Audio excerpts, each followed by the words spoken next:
పౌర్ణమి నాడు పొరపాటున కూడా కొన్ని పనులను చేయకూడదు.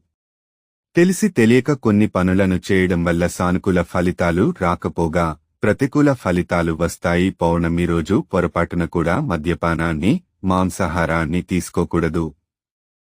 ఇలా చేస్తే జీవితంలో అనేక ఇబ్బందులు వస్తాయి.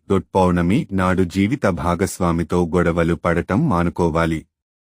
జీవిత భాగస్వామితో గొడవలు పడటం వల్ల మీకు అనర్థాలు వచ్చే అవకాశం ఉంది. ఈ రోజున ఇంటికి వచ్చిన ఏ ఒక్కరిని ఖాళీ చేతులతో పంపించకూడదు.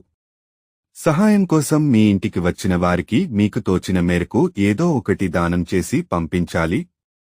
పుష్య పూర్ణిమ రోజున నల్లని దుస్తులు ధరించడం అశుభం. ఇలా చేయడం వల్ల జీవితంలో నెగటివ్ ఎనర్జీ వస్తుందని అంటారు. పుష్య పౌర్ణమి నాడు పొరపాటున కూడా పెద్దలను అవమానించవద్దు. ఏ స్త్రీతోనూ అనుచితంగా